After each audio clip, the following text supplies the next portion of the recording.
Il est l'auteur de plusieurs best-sellers à son actif. Il a une vingtaine de romans policiers, de thrillers, 26 exactement. Il est avec nous en interview.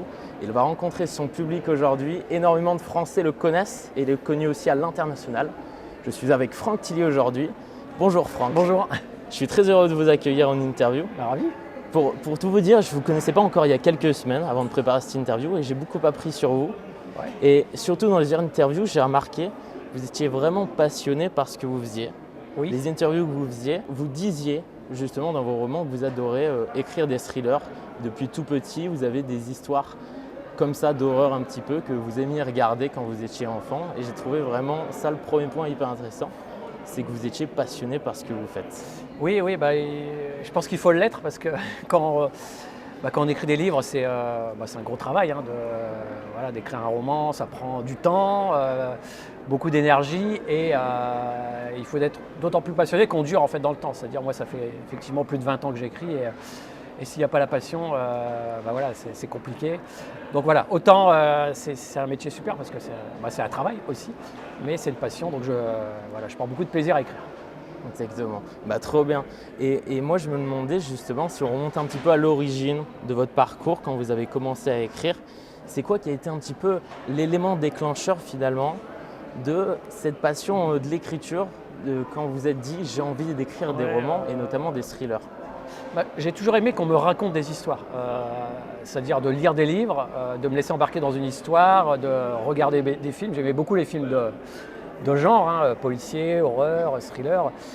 Et je trouvais ça tellement fascinant des gens qui étaient capables de créer, de transmettre des émotions, dont la peur en fait, qui est quand même le moteur, on va dire, du thriller. Et ça me fascinait, quoi. Plus que l'acte d'écrire, c'était vraiment l'acte de transmettre des émotions. Et voilà, j'ai trouvé ça tellement incroyable que j'ai commencé à force de lire, de regarder des films, à imaginer des histoires, mais sans avoir un jour envie d'écrire. C'était juste comme ça et je me rendais compte que j'arrivais à inventer des fins, à créer des personnages dans ma tête en fait. Et un jour, j'y pensais tout le temps et je me suis dit, il faut que j'essaye quand même de concrétiser ça. Et du jour au lendemain, je me suis mis devant un ordinateur, puis j'ai commencé à écrire un premier livre en disant je vais essayer. Et il se trouve que ça a marché, donc c'est venu comme ça vraiment, avec une envie d'extérioriser un peu ces histoires que j'avais en tête. Et à partir de quel âge justement vous avez écrit? J'ai commencé à écrire à 29 ans. Il y a 29 ans. Presque 25 ans maintenant. Et vous avez tout le temps continué d'écrire à partir de là, quoi. Ouais. En fait, quand on commence, on ne sait pas si ça va marcher ou pas. Donc il y a un premier livre. On a très peu de lecteurs parce qu'on n'est pas connu. Et puis après, j'ai continué. Puis chaque année, j'essaye d'être au rendez-vous. Et il y a quelque chose, j'ai remarqué dans vos livres, qui revient beaucoup. C'est une région spécifique en toile de fond à chaque fois dans vos livres. Vous faites voyager le lecteur dans différentes destinations et particulièrement une région, c'est le Nord. Pourquoi cette région vous inspire tant en tant qu'auteur? Parce que c'est la mienne. Donc on écrit en fait sur ce qu'on connaît le mieux. La région que je connais la mieux, c'est ma région. Et en fait, le tout premier, les premiers livres, c'était plutôt par mes connaissances en fait. C'est-à-dire que je lisais des romans policiers qui se passaient aux États-Unis, à New York, un peu partout. Et je me dis, mais moi j'ai envie d'écrire, mais ça je ne sais pas faire. Je ne connais pas du tout ces endroits. Donc je vais faire la même chose, mais dans une région que je connais bien, qui est le Nord. Ouais. Et ça a apporté vraiment la spécificité au livre, c'est-à-dire d'écrire un peu des thrillers à l'américaine, avec beaucoup de suspense, des chapitres courts, des rebondissements, mais qui se passent à Lens, à Lille, à Berck-sur-Mer. Et ça, les gens ont beaucoup aimé, et pas forcément les gens que de la région. Enfin, c'est des gens de partout, parce que les gens s'identifient en fait, tout simplement. En se disant ça pourrait se passer. C'est quelque chose que vous connaissez vraiment, quoi. Oui. Puis c'est vrai que dans le Nord, tous mes livres ne se passent pas dans le Nord parce que j'ai des enquêteurs parisiens à la brigade criminelle, mais qui viennent d'ici. Et j'essaye toujours quand même d'avoir au moins un petit clin d'œil à la région. Par contre, j'ai des romans qui se passent effectivement entièrement dans le Nord. La Chambre des morts, il y a le manuscrit inachevé, il y a une partie qui se passe à Berck-sur-Mer. Il y en a plusieurs. Il y a Rêver aussi. Donc il y a toujours quand même un ancrage. Vous parliez tout à l'heure de New York, des romans à l'américaine, etc. Est-ce que j'avais entendu parler de Stephen King? C'est de lui dont vous parliez? les Oui. livres que vous lisiez principalement, c'était Stephen King peut-être Oui, qui vous oui, oui. inspirait?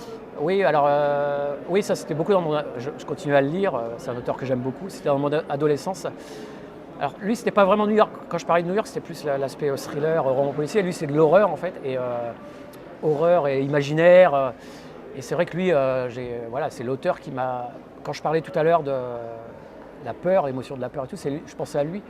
Ok. Cette capacité à attraper un lecteur et à le piéger un peu dans une histoire. Et c'est vrai que j'y pense souvent, je lui fais souvent hommage dans mes livres, parce que c'est un auteur qui m'a marqué et qui m'a peut-être inconsciemment mené à l'écriture. Ok, très bien. Et je me disais aussi, à chaque fois que vous écrivez un nouveau livre, il y a énormément un grand travail de recherche en tout cas. Vous dites entre 3 à 6 mois de recherche justement pour écrire un nouveau livre. Vous écrivez un nouveau livre chaque année justement, c'est un rythme à tenir. Oui. C'est très très dur. Et est-ce qu'il vous est déjà arrivé de vous perdre un petit peu en chemin? Oui, Vous oui. dites j'ai écrit un livre, etc. Je pense que ça va être ce tueur-là. Et finalement, non, ça serait peut-être mieux. Ouais, Vous tout vous le temps. surprenez vous-même. Ça m'arrive Ouais. tout le temps. J'essaye de. C'est vrai que je fais des recherches et tout avant de commencer à écrire, donc j'ai quand même une idée assez. Enfin, une bonne idée de ce que sera le livre. Hein. J'ai une sorte de trame en fait Ok. de ce qui va se passer. J'ai créé des personnages, mais c'est vrai qu'au moment de l'écriture, il y a plein de zones d'ombre. Je me dis, bon, je vais résoudre ça quand je Ok. serai arrivé là dans Sur le l'écriture. moment. Et c'est vrai que ça, souvent, ça change. C'est-à-dire, effectivement, ils vont attraper tel personnage. Est-ce que le personnage doit mourir pour ne pas donner d'informations, ou au contraire, est-ce qu'il faut qu'il le garde vivant pour qu'il donne les éléments qui leur permettent de continuer? Donc ça arrive tout le temps. Mais c'est un peu la magie de l'écriture, quoi. C'est-à-dire, je fais partie des auteurs qui essayent de préparer au maximum pour savoir où ils vont. Mais après, dès qu'on se met à écrire, même les premiers mots, ça part toujours un peu en travers. Donc l'idée, c'est vraiment de se laisser guider par les personnages, par justement les nouvelles idées qui arrivent, mais quand même d'essayer de suivre ce fil pour aller au fil bout. conducteur. Ouais, Ouais. voilà. Mais à chaque fois, vous vous surprenez vous-même finalement. Ouais, mais Ouais. en fait, en plus, c'est souvent dans ces moments-là, dans l'écriture, on trouve les meilleures idées, c'est-à-dire qu'ils sont meilleures que celles qu'on avait Ah oui. imaginées. Et donc, dans ce cas-là, on dit, ah ouais, mais c'est quand même vachement mieux. Alors, ça va me forcer à faire d'autres choses, mais c'est tellement bien que je le fais quand même. Et après, on essaye quand même de revenir dans la trame, quoi. Ok. Et j'avais envie de parler, parce qu'on est, je le rappelle aussi à la caméra, on est à Polar Lance. Polar Lance, l'édition 2026 qui porte aussi sur le thème du carnet de voyage. C'est pour ça, hein, je vous parle aussi en interview, où vous nous faites voyager à travers vos histoires, à travers différentes destinations. Et j'avais envie de vous parler de votre prochain voyage littéraire. C'est votre nouveau livre que vous avez écrit, qui s'intitule L'autre moi. Oui. Et est-ce que vous avez peut-être des anecdotes d'écriture à nous partager par rapport à ce livre-là? Oui, il y a toujours plein, hein, parce que c'est un livre, c'est le résultat de tout un tas d'éléments.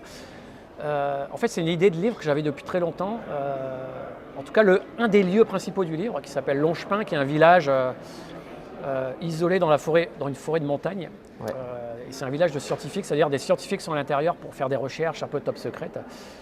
Et j'avais cette idée de lieu un peu imaginaire comme ça depuis très très longtemps. Je savais à peu près ce qui allait se passer à l'intérieur, mais je ne trouvais pas le moyen de raconter l'histoire en fait. Je ne savais pas par quel point de vue j'allais le raconter pour avoir un gros suspense. Donc ça m'embêtait. Et en fait, il y a toujours un autre livre qui est passé devant, donc j'ai écrit à chaque fois d'autres livres. Et là, je me suis dit, mais non, il faut à tout prix que je sorte cette histoire-là. Et donc j'ai dû trouver, alors j'ai quand même trouvé, c'est-à-dire qu'il y a ce village et il y a un autre point de vue. En fait, il y a 2 enquêtes en parallèle, il y a le village et il y a une enquête policière, qui fait que l'enquête policière me permet de raconter ce qui me bloquait en fait. Donc voilà, j'ai trouvé un peu cette astuce pour faire exister cette histoire. Donc oui, alors le voyage, ça va être, en tout cas c'est ce lieu qui s'appelle Longepin, qui est un lieu très étrange, avec des règles très spéciales et qui crée une espèce de huis clos dans le livre, c'est-à-dire il y a une partie huis clos où les personnages sont enfermés dans ce lieu, ils essayent de comprendre ce qui est en train de se passer. Donc ça, j'aime bien aussi des histoires comme ça, un peu justement comme faisait Stephen King, de gens qui sont coincés dans des endroits et qui essayent de s'en sortir. Ok, hyper intéressant.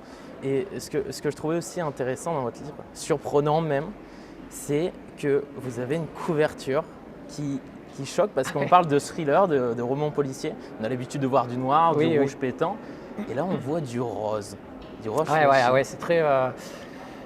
Alors, quand je suis allé à ma maison d'édition, ils me disent bon, on a quelque chose à te montrer, parce que je vois toujours les couvertures, ils disent on va te montrer ta couverture, mais attention, il ne faut pas que tu nous dis tout de suite ce que tu en penses. Hein. Et ils me montrent, et en fait moi j'ai adoré tout de suite, parce que ça aurait pu être l'inverse, quoi. J'aurais pu dire vous êtes fous, supprimez-moi ça tout de suite. Donc, et ils attendaient en fait, parce qu'eux adoraient la couverture, de voir si j'allais adorer. Et oui, moi ça, en fait je trouve que ça fait plus de 20 ans que j'écris, hein, vous l'avez dit, 26 livres. Et en fait, on a besoin de sortir un peu de la normalité, quoi. Alors donc moi j'aime bien tout ce qui va me permettre de faire des choses différentes. Alors je le fais dans mes histoires, mais si le livre aussi physiquement peut être un peu à l'image de mes histoires, c'est-à-dire de surprendre, pourquoi pas. Donc oui, ça fait un peu une espèce de petite rupture, on va dire, dans le milieu du polar, parce que si vous vous baladez tout à l'heure avec la caméra, vous verrez que c'est quand même, les livres sont assez sombres, c'est un univers, c'est noir, hein, c'est normal. Et donc voilà, il y avait cette idée-là de dire, on va faire ça, et puis au moins la couverture va se voir en librairie, quoi. On va dire, on ne peut pas se tromper, quoi. Carrément, on la voit tout de suite, bien rose flashy. Et dans la couverture, j'ai l'impression, en tout cas j'ai regardé votre post Instagram où vous montriez la couverture. Dans la couverture, j'ai l'impression qu'il y a des indices. Oui. Parce que vous aviez dit, regardez bien la couverture. Oui, alors on essaye toujours de donner des éléments de l'histoire dans un titre et dans une couverture. C'est-à-dire que quand on regarde le livre, bon, déjà on sait que c'est un thriller, alors là je ne devrais pas dire ça parce qu'elle est rose. Donc... Mais normalement quand on regarde un peu une couverture, on se dit ça va être du policier. Le titre, avec les mots, ça ressemble à un univers policier.